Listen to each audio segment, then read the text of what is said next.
Hi friends, பார்க்குறதுக்கு தோசை மாதிரி தெரியும். ஆனால் டிஃப்ரெண்ட்டான டிஷ்ஷு. கடைசி வரைக்கும் ஸ்கிப் பண்ணாமல் பாருங்கள். 2 கப்பு மாவை ஊற்றி அதுக்கு மேலே ஒரு முட்டையை உடச்சி ஊற்றி அதுக்கு மேலே கறி குழம்பு ஊற்றி அப்படியே மிக்ஸ் பண்ணணும் ஃப்ரெண்ட்ஸ்.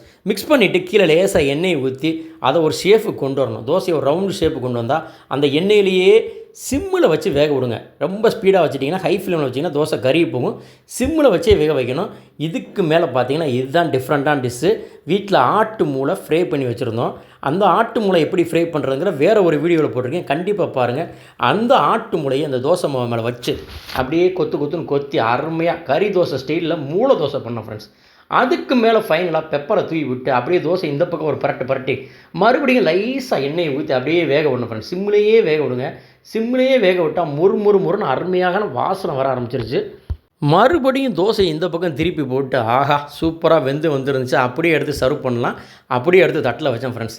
தட்டில் வச்சு இதுக்கு சைட் டிஷ்ஷாக நம்ம மட்டன் கிரேவி, நேற்று வச்ச மட்டன் கிரேவி இருந்துச்சு, அதையே போட்டு அடித்தோம். வேறு லெவல் டேஸ்ட்டாக இருந்துச்சு. மூளை ரோஸ்ட்டு இந்த மாதிரி யாராவது கடையிலையாவது சாப்பிட்ருக்கீங்களா? கமெண்டில் சொல்லுங்கள். டேஸ்ட் பண்ணால் வேறு லெவல் டேஸ்ட்டாக இருந்துச்சு.